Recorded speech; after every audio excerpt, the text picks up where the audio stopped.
Assalamualaikum warahmatullahi wabarakatuh. Jumpa lagi dengan saya Leni Rumianti. Kita akan melanjutkan ke sesi kedua untuk bahasan listrik magnet, yaitu tentang medan magnet. Seperti sebelumnya, tugas kali ini adalah membuat peta konsep baik untuk part 1 tentang listrik statis ataupun part 2 tentang medan magnet yang akan kita bahas setelah ini. Jangan lupa pula Anda akan diberikan beberapa soal yang bisa Anda komentari di chat live-nya. Baik, kita akan langsung saja di sini. Kaitannya dengan medan magnet masih ada hubungannya dengan tadi yang kita sudah bahas, yaitu tentang listrik magnet. Kaitan pula dengan muatan listrik. Jadi di sini untuk medan magnet sendiri adalah definisinya. Kita langsung saja ya definisinya di sini. Jadi medan magnet. Nah, tadi ada medan listrik, jadi ada hubungannya juga. Medan magnet di sini adalah medan yang dibentuk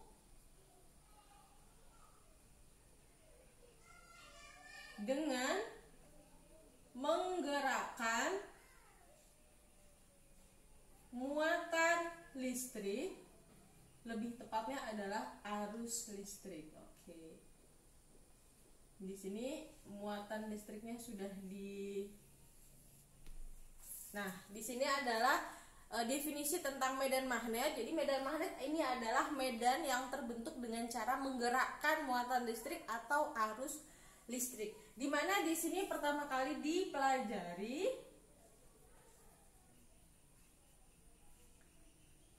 oleh Hans Christian Ørsted ini pada tahun 1820. Nah, ini adalah ilmuwan yang mempelajari tentang medan magnet. Di sini Ørsted melakukan penelitian pada tahun 1820 yang hasilnya di sini menyatakan bahwa Ørsted ini menyatakan bahwa magnet jarum menyimpang bergantung pada arah arus listrik. Oke. Nah, saya ulang lagi. Jadi Ørsted pada tahun 1820 menyatakan bahwa ternyata dari percobaannya di sini dia menggunakan dia menggunakan magnet jarum. Di sini magnet jarum tersebut ternyata menyimpang, di mana penyimpangan ini bergantung pada arah arus listriknya. Nah, di sini bisa dilihat ya, di sini prinsip yang digunakan sangat terkenal sekali, yaitu menggunakan kaidah tangan kanan. Nah, ini adalah prinsip yang digunakan untuk menentukan arah medannya kemana.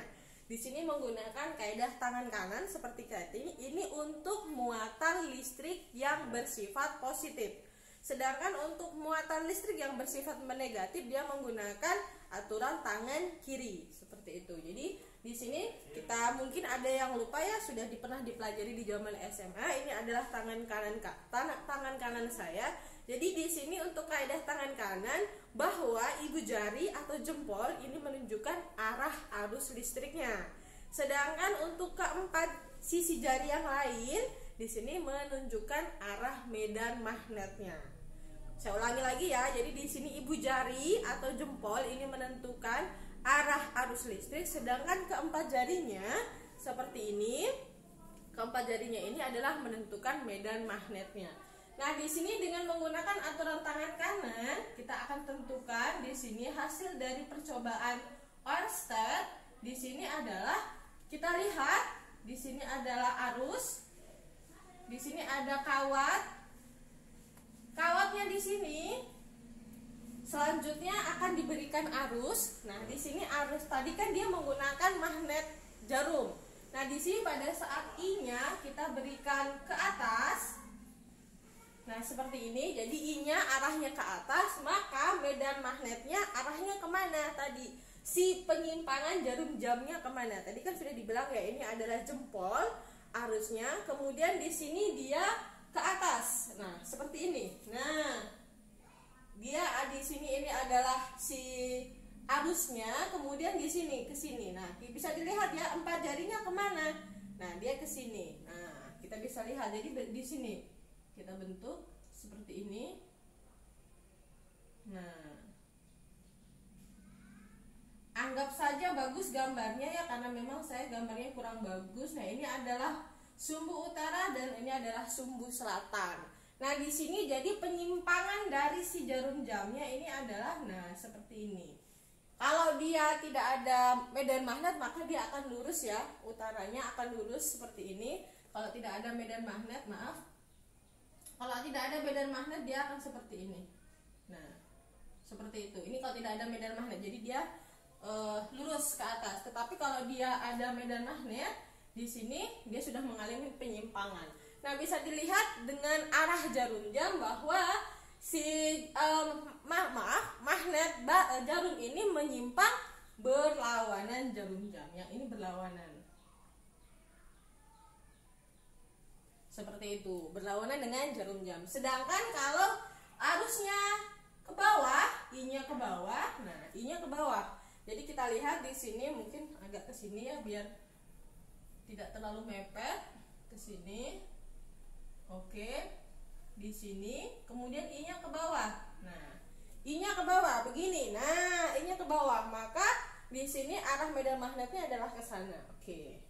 Jadi seperti ini. Nah. Oke. Gambarnya kurang bagus ya, jadi mohon dimaklumi. Nah, seperti itu. Jadi di sini arahnya kemana? Nah, dari sini ke sini. Nah, jadi di sini searah dengan putaran jarum jam. Dia searah. Seperti itu ya. Saya ulang kembali. Jika di sini arah arah arusnya ke atas, maka di sini penyimpangan dari penyimpangan dari magnet jarum itu adalah berlawanan arah dengan jarum jam. Sementara untuk arusnya yang ke bawah, maka di sini penyimpangan dari magnet jarumnya adalah searah dengan jarum jam. Ini tadi menggunakan kaidah tangan kanan yang tadi sudah saya sampaikan ya, seperti itu. Nah, selanjutnya di sini contoh lain. Contoh lain apa? Seperti ini. Nah, sama di sini kita misalkan di sini adalah kawat arus, di sini I-nya seperti ini. Kita I-nya seperti ini. Di sini ada titik A. Kemudian di sini ada titik B. Nah, di sini minta digambarkan bagaimana arah dari medan magnetnya. Kalau seperti ini, di sini ada ada kawat berarus, kemudian arah arusnya adalah ke atas. Kemudian di sini ada titik, di sini ada titik A dan ada titik B. Di sini Anda diminta untuk menggambarkan arah medannya. Tadi kalau arah medannya ke sana gampang ya. Kalau ke sana, tadi kan kalau ke sana dia ke kanan. Kalau semamanya dia ke sini, dia ke kiri. Kalau sekarang dia ke atas. Kalau ke sana dia ke bawah. Nah, kalau seperti ini gimana? Nah, ini bisa juga diselesaikan dengan anak panah. Nah, seperti ini. Nah, anak panah ya, gambarnya masih kurang bagus. Saya kasih gini saja, yang besar nanti saya hapus. Nah, di sini untuk anak panahnya, di sini bisa dilihat, Anda bisa melihat bahwa yang bagian ujungnya ini kita kasih bulatan. Nah, di sini kita kasih bulatan, sedangkan yang paling belakang kita kasih tanda silang. Oke, seperti itu. Jadi kita misalkan ini spidol, ini adalah anak panahnya. Yang ditutup yang warna biru ini adalah bulatan. Sedangkan yang di sini adalah silangnya yang di ujung, betul di ujung ya. Kalau di pangkal di sini, sebentar. Kalau tadi ya di sebelah yang biru ini adalah yang dot, di sini dotnya, bulatannya. Sedangkan di bagian belakang ini adalah crossnya. Nah, tanda silangnya. Nah, di sini kita akan menentukan mana yang tadi yang sering digunakan untuk tingkat universitas adalah arah medan yang masuk dan arah medan yang keluar. Jadi Anda juga harus bisa memahami kemampuan yang ini. Nah, di sini tadi sama juga seperti tadi, kita akan menentukan lambang dari yang masuk dan yang keluar. Kita misalkan seperti ini ya. Tadi di sini seperti ini. Jadi kalau seumpamanya dia anak panah, kita misalkan ini ada tembok seperti ini. Nah, kalau seumpamanya posisinya dia seperti ini, nah, jadi ya begini ya. Kita dari sini ke sana. Oke, dari sana. Nah, oke ya. Jadi di sana misalkan saja yang di depan sana adalah si siapa? Si temboknya. Jadi ke sana. Dia menuju ke tembok. Yang kita lihat apa di sini? Yang kita lihat yang dekat mata kita adalah bagian belakangnya. Jadi si crossnya. Oke? Jadi crossnya. Jadi kalau ke sana, set. Nah, di sana adalah dia, kalau dia kita lemparkan, dia akan posisinya menuju si dinding. Jadi di sini kalau kita cross, di sini adalah lambang dari masuk. Seperti itu. Masuknya gimana, Bu? Dari sini nih kita lihat. Jadi kita lempar. Kalau kita lempar, ini kan masuk ya. Anggap aja di sini ada karetnya. Jadi kita lempar ke dalam si tembok. Dia pasti akan nempel begitu. Jadi yang kita lihat di mata kita apa? Yang ini kan lebih dekat si silangnya. Sedangkan kalau yang sana balik lagi, dari tembok dilemparkan ke kita, dari tembok dilemparkan ke kita. Nah, yang kita lihat di mata apa? Yang kita lihat di mata adalah yang di sini, yang bentuknya adalah dot. Nah, ini adalah lambang dari keluar. Nah, seperti itu ya. Jadi di sini kita kasih keterangan mana yang masuk dan mana yang keluar. Nah, di sini gampang saja kita akan lihat di sini untuk yang A, di poin di A di sini bisa dilihat ya. Sama seperti tadi, ini kan adalah I-nya. Tadi seperti ini ya, I-nya seperti ini. Kemudian di sini dari sini ini adalah jaraknya. Nah, gampangnya dari mana, Bu? Nah, ini adalah I, sedangkan yang di sini adalah jaraknya. Nah, ini adalah jaraknya. Tadi kan begini. Nah, untuk menentukan dia masuk atau keluar, kita bengkokkan yang 4. Nah, yang 4 kanan ini nih dibengkokkan. Jadi kemana ini? Jadi di sini adalah arahnya betul sekali, arahnya keluar. Jadi kalau keluar di sini dot, seperti itu. Banyak ya? Kenapa banyak? Ini bisa kan di sini ada 4 ya. Jadi biasanya digambarkan oleh banyak titik. Ini titiknya adalah titik dot. Sedangkan yang untuk yang B di sini bisa dilihat. Yang B tadi kan seperti apa dia? I-nya kemana? I-nya kan ke sana, ya enggak? I-nya ke sana. Kemudian ini sama, ini adalah jaraknya. Kita misalkan ini jaraknya. Kemudian 4 sisinya kita belokkan begini untuk menentukan dia masuk atau keluar. Nah, dia kan ke sini. Jadi di sini adalah masuk ke dalam tembok. Jadi di sini adalah X. Karena dia masuk. Seperti itu ya. Nah, ini keluar. Biar lebih jelas lagi, yang ini adalah masuk. Nah, ini adalah komponen kemampuan wajib yang harus kalian kuasai, di mana Anda harus bisa menentukan arah dari medan magnetnya. Di sini saya sudah mencontohkan ya, ada beberapa. Selanjutnya kita akan hapus. Oke. Seperti itu. Jadi di sini sudah paham ya? Di sini kaidah. Oke. Setelah Anda sudah memahami tentang definisi medan magnet, maka di sini kita juga harus wajib untuk mengetahui dari besaran-besarannya.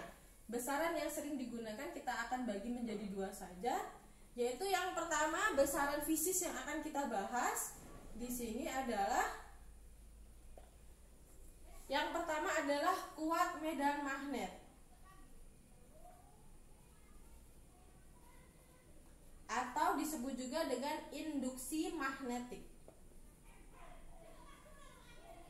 Nah, di sini kuat medan magnet atau induksi magnetik. Nah, itu apa? Di sini definisinya adalah kuat medan magnet adalah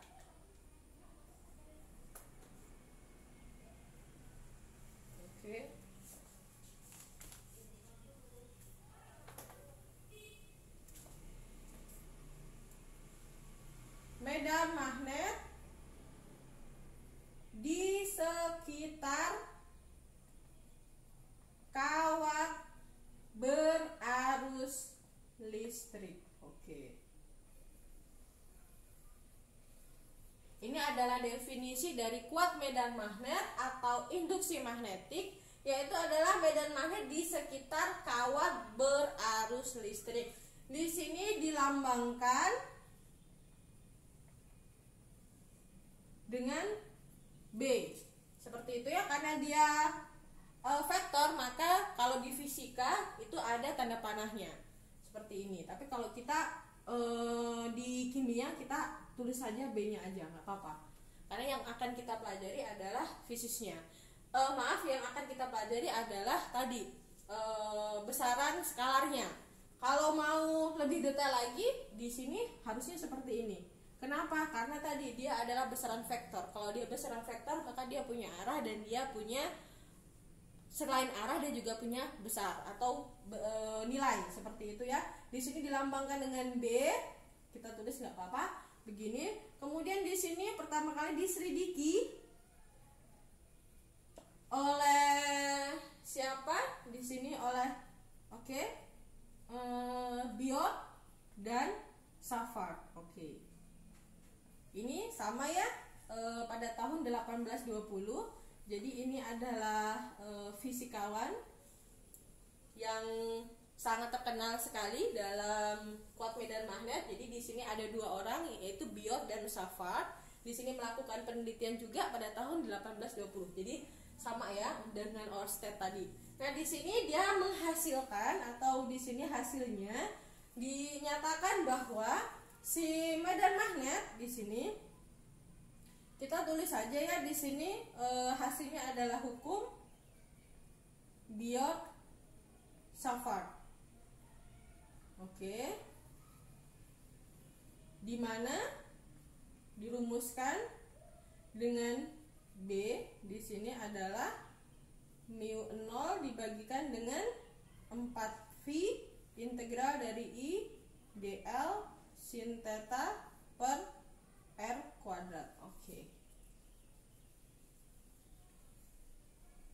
Nah, di sini karena panjang rumusannya, jadi saya ambil saja hasilnya bahwa di sini induksi magnetik ini berbanding lurus dengan arus listrik, kemudian berbanding lurus pula dengan kawat penghantar itu L, dan berbanding lurus juga dengan sudut theta, dan berbanding terbalik dengan kuadrat jari-jarinya.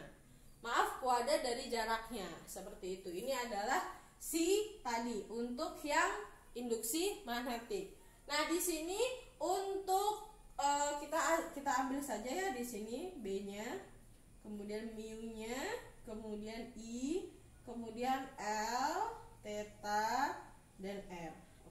Nah, kita langsung ke pertanyaan pertama. Jadi silahkan ditulis untuk satuan dari mu0. Jadi mu0 itu apa, kemudian satuannya apa, seperti itu ya. Jadi kalau Anda nanti sudah melakukan, biasanya di hasil akhir di sidang skripsi itu kan Anda akan diminta untuk mempresentasikan keilmuan Anda secara komprehensif, maka di situ biasanya akan ditanya-tanya besaran-besaran fisik yang Anda kaji atau yang Anda pelajari. Selanjutnya di situ Anda akan diminta untuk menentukan dimensinya. Biasanya untuk menentukan dimensi itu Anda harus mengetahui satuannya terlebih dahulu. Nah, pertanyaan saya satuan dari mu0.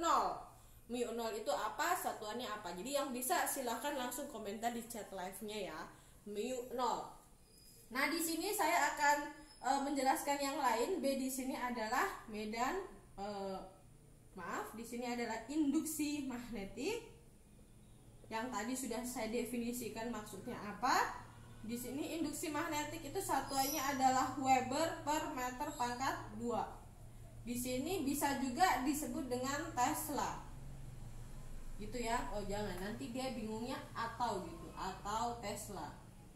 Seperti ini. Tesla itu adalah nama ilmuwan juga. Jadi kita orang fisika seperti itu ya. Jadi banyak sekali satuan-satuan yang menggunakan nama penemunya. Misalkan tadi kemarin Coulomb seperti itu, kemudian di sini ada Tesla, kemudian ada Newton, kemudian ada apa lagi selain ini, ada Joule, seperti itu. Itu adalah nama-nama dari ilmuwannya.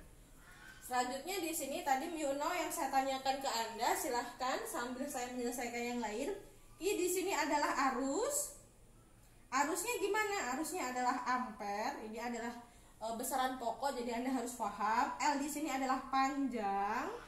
Panjang itu satuannya meter. Mau panjang, mau lebar, mau tinggi, itu masuk ke dalam besaran panjang, satuannya tetap meter. Kemudian di sini theta adalah sudut. Seperti itu. Selanjutnya di sini R-nya adalah jarak. Oke. Di sini meter ya jarak. Nah, selanjutnya di sini untuk kemudian di sini untuk tadi kita mau melihat mu 0. Oke, waktunya masih ada. Nah, ternyata sudah tidak ada. Jadi di sini sudah saya tutup. Jadi mu 0 kita lihat dari sini ya, mu 0. Di sini satuannya apa? Mu 0. Nah, kalau Anda bisa langsung searching, jadi sudah ditutup ya komentar untuk satu. Di sini sebelumnya tadi mu 0 adalah permeabilitas vakum, karena ada 0 ya. Jadi kalau ada 0 seperti kemarin epsilon 0 seperti itu 0-nya itu adalah tadi vakum. Seperti itu ya. Kalau kemarin permitivitas, kalau listrik itu permitivitas, kalau untuk magnet itu permeabilitas.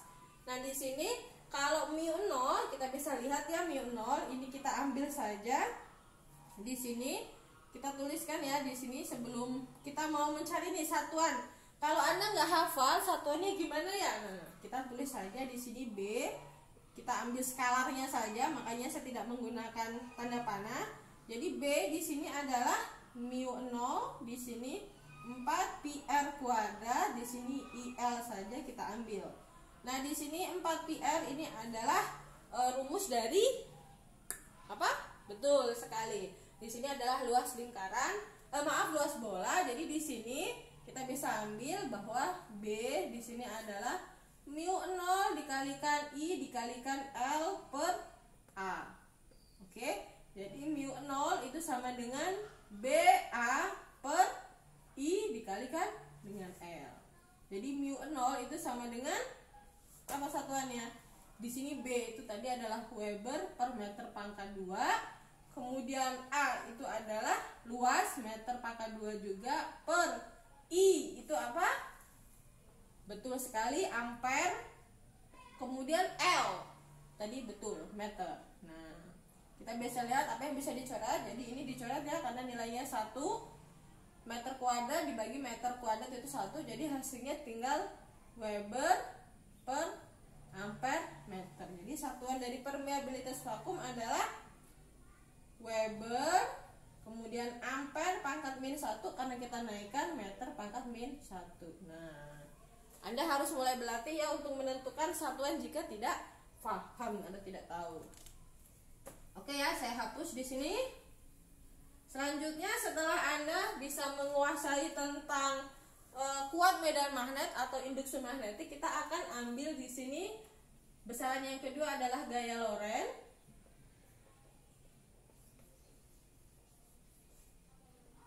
Jadi di sini definisinya gaya yang terjadi sebentar. Gaya yang ditimbulkan oleh arus listrik pada medan magnet. Oke. Nah, ini adalah definisi dari gaya Lorentz. Sama ya dengan yang tadi. Jadi gaya Lorentz itu adalah pastinya nama ilmuwan yang berkontribusi tentang gaya Lorentz. Di sini makanya namanya disematkan di sini. Jadi di sini definisi dari gaya Lorentz adalah gaya yang dihasilkan oleh arus listrik pada medan magnet. Jadi di sini dipelajari, sudah jelas ya, dipelajari oleh Hans Anton Lorentz. bukan sebentar, nama depannya bukan Hans ya, mohon maaf saya lupa. Hendrik Anton Loren. Oke.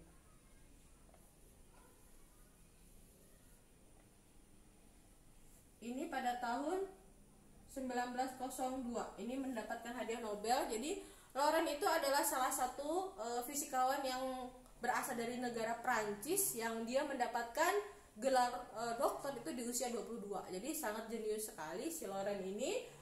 Kemudian di sini muridnya juga sangat terkenal, yaitu adalah Peter Zeeman. Itu adalah salah satu fisikawan yang sangat terkenal juga di bidang fisika seperti itu. Jadi mereka memang saling berkontribusi untuk menemukan tadi hasil-hasil yang berkaitan tentang fisika. Nah, di sini kaitannya dengan si Anton Loren ini menemukan tentang gaya Loren. Di sini hasilnya bahwa gaya Loren itu di sini F itu ternyata nilainya adalah, nah ini saya langsungkan saja ya. Di sini untuk gaya Loren ini berbanding lurus dengan tadi ya. Di sini kalau kita mau pakai sebenarnya di sini gaya, kemudian kuat medan itu adalah posisinya adalah vektor. Jadi kalau Anda mau menuliskan secara lengkap boleh. Jadi pakai panah-panah seperti itu. Tetapi biasanya untuk di luar jurusan fisika biasanya saya hanya membuat mahasiswa bisa menentukan besarnya saja. Jadi di sini yang besar itu kaitannya dengan skalarnya saja.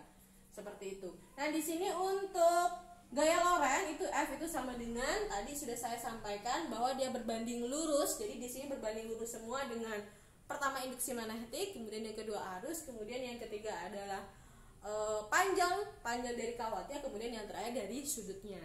Selanjutnya di sini rumus lainnya, jika dia di sini ada kaitannya dengan muatan, jadi di sini ada muatan yang bergerak. Jadi di sini kita bisa rubah F-nya di sini adalah B, kemudian di sini I-nya ini di sini kita ambil dari muatan listrik dibagi dengan waktu, itu adalah arus, kemudian dibagi dengan L, tetap dibagi dengan sin theta. Oke.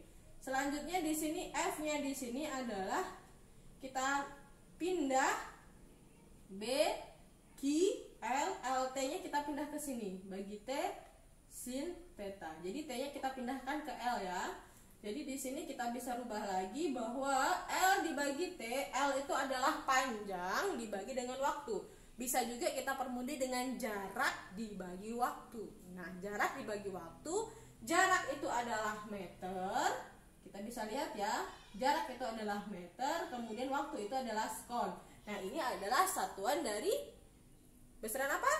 Nah, betul sekali, besaran kecepatan. Jadi bisa juga berubah menjadi B, Q, V, sin theta. Nah, ini adalah rumus kedua dari gaya Loren. Jadi bisa menggunakan rumus yang pertama, kemudian bisa juga menggunakan rumus yang kedua. Seperti itu. Di sini hampir sama, yang baru tidak ada ya, cuman ada V aja. V-nya itu, Q-nya itu adalah muatan listrik. Di sini satuannya adalah Coulomb. Selanjutnya di sini adalah V-nya itu adalah kecepatan.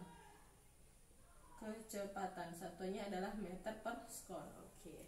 Nah, ini adalah akhir dari perkuliahan kita di sini. Jadi untuk listrik dan magnet, jadi Anda untuk listrik magnet harus bisa memahami tentang muatan listrik, kemudian Anda harus bisa memahami tentang medan listrik, kemudian Anda juga harus memahami dengan gaya listrik, kemudian Anda juga harus bisa memahami tentang potensial listrik. Selanjutnya untuk medan magnet, jadi Anda juga harus bisa memahami arah medan magnet sendiri, jadi medan magnet itu sendiri. Kemudian selanjutnya di sini ada kuat medan magnet, kemudian yang terakhir di sini adalah gaya Loren.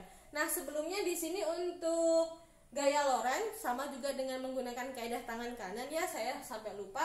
Jadi untuk kaidah tangan kanan di sini tambahan dari kaidah tangan kanan, jadi di sini ini menentukan dari kuat arus, tadi yang sudah saya sampaikan. Kemudian yang 4 jarinya di sini adalah menentukan dari medan magnetnya atau B-nya. Kemudian untuk menentukan gayanya adalah yang keluar dari bidang. Jadi ke sana. Nah, ke sana, kalau dia ke sini, arahnya ke sini. Kalau dia ke atas, arahnya ke sana. Nah, ini yang keluar dari telapak tangan, inilah arah dari gaya lorennya. Begitu ya. Jadi untuk membuat Anda lebih paham lagi tentang medan, khususnya tentang kuat medan magnet atau induksi magnetik. Jadi di sini silahkan tugasnya selain membuat peta konsep, di sini tugasnya adalah menurunkan rumus ini. B sama dengan mu0 4V integral I dl sin theta per R kuadrat. Ini untuk apa? Kalau ini ada untuk, bisa dilihat ya di sini untuk kawat berarus listrik. Jadi ini kawat lurus. Kalau yang ini adalah rumus untuk kawat lurus. Nah, sekarang yang pertama, silahkan diturunkan persamaan dari persamaan ini untuk apa? Untuk arus melingkar. Oke, kalau ini arusnya lurus ya, tadi sudah saya katakan ini arusnya lurus. Kalau arusnya melingkar, bagaimana rumusnya? Apakah sama rumusnya mu0 per 4 V integral dari I dl sin theta per R kuadrat? Seperti itu. Anda silahkan menurunkan rumusnya. Bu, saya mau pakai nanti pakai skalarnya aja. Misalnya mau pakai langsung di sini B sama dengan nggak pakai ininya, ya nggak apa-apa. Yang penting diturunkan rumusnya. Jadinya sama atau berbeda rumusnya. Seperti itu. Ini untuk yang pertama adalah untuk arus melingkar. Sedangkan untuk yang kedua di sini adalah untuk si solenoida. Nah, ini lumayan terkenal. Jadi solenoida itu adalah suatu kumparan yang memiliki ketebalan. Itu adalah solenoida. Maaf, salah beribet ya di sini. Kemudian yang ketiga di sini adalah toroida. Nah, kalau toroida itu adalah solenoida yang dilengkungkan kemudian dia menjadi lingkaran. Itu adalah toroida. Kalau solenoida Anda bisa mengkajinya lebih lengkap, lebih bagus ya, bisa di pinggir, kemudian bisa